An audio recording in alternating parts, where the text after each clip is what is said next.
morning everyone, thank you all so much for coming. My name's Kenneth Bannerman. I'm the Director General, the founder and head of the Airfields of Britain Conservation Trust, which, if you haven't heard of us, we are to all intents the world's first national airfield charity, and we're very honoured to be here today to honour and unveil this memorial to Balderton Airfield and everyone who served here. Now, first of all, we'll let Mr. Pete Stevens here of the RAF Balderton Research Group give you an excellent history of the airfield, and please do support them because their group is doing tremendous work in honouring Balderton. So I'll hand you over to Mr. Pete Stevens. Morning ladies and gents. Thank you very much for coming. This is absolutely brilliant. We didn't expect this many people and it's fabulous. Just a potted history of the airfield. It opened in June 1941 with grass runways and was a satellite airfield for RAF Finningley at the time.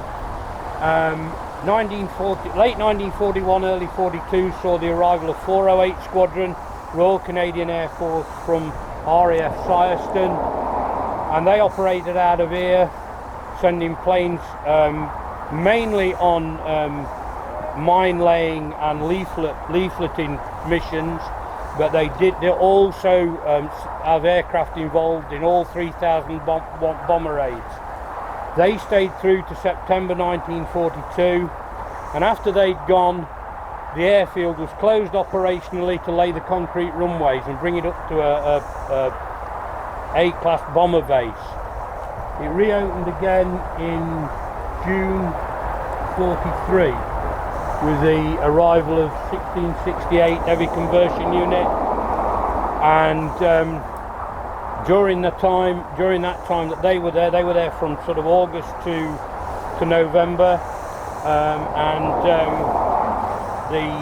Frank Whittle arrived later on in 43 with his jet trials unit with 2 Wellingtons with the jet engines in the rear from Hucknall, and November saw the departure of the 1668 to RAF Syerston to become number 5 Lancaster Finishing School.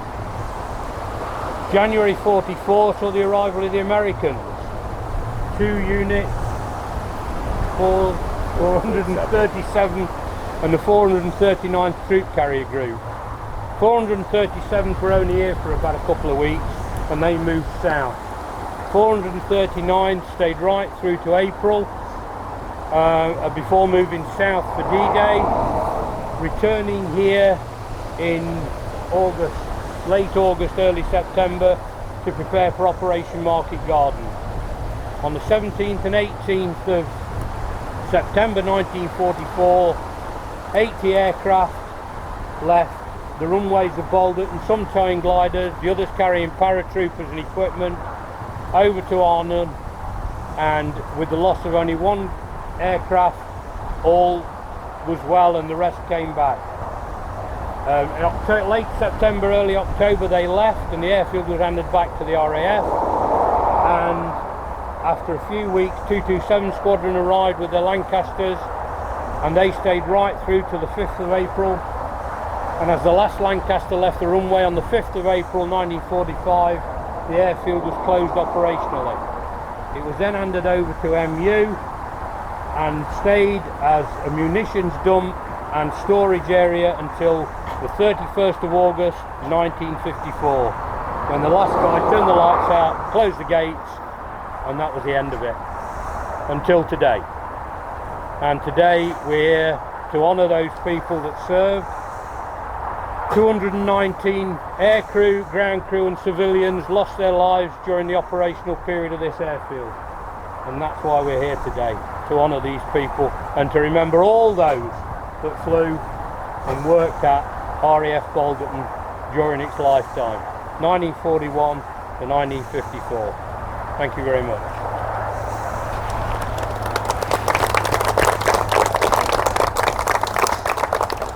Thank you very much, Pete. Absolutely marvellous history, really great. Now, just before we unveil the memorial, I should just say to you as well, as we see in our travels across the UK, that looking at the bigger picture, please do all you possibly can within reason to help our airfields across the UK, both active and disused, and not forgetting, of course, all the people who have served at them and their families. Enough to say that just in our everyday lives, although we might not recognise it, we hugely depend upon our airfields just from day to day. Jobs, facilities, services, even right down to issues such as our health. They are that important. And if airfields theoretically never existed in this country, our lives would be at the very least immeasurably poorer. So just do all you reasonably can to help them, because always remember, by helping them and not forgetting all the people who have served at them and associated with them, their families and so on, you're helping yourselves. It's that important. And therefore, we are very honoured to be able to unveil what is now ABCT's 153rd memorial. We'll be unveiling another memorial tomorrow at Swinderby at the Village Hall at Witham St Hugh's. And in this case, we are very honoured to be unveiling this memorial to yet another of Britain's absolutely priceless and irreplaceable assets. In this case, Balderton Airfield. Thank you all very much.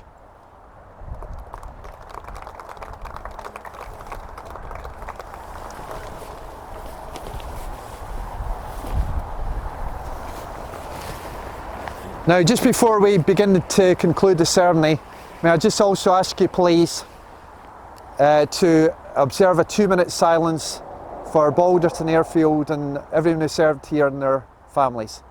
Thank you.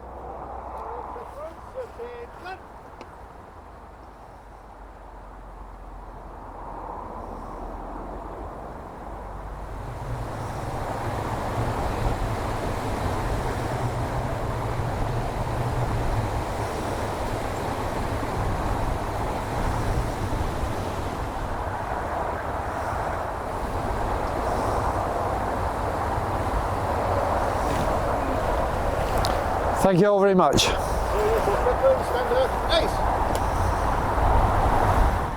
Can I just say as well, when we've finished here, if you'd all like to come down to St Giles Church Hall on Main Street at Balderton, we've got a full display on, show you what we've collected over the last 27 years and the work that the guys have put in to make this possible, and there's food and drink available for all of you, so please come along and have a look at what we've got. Thank you very much.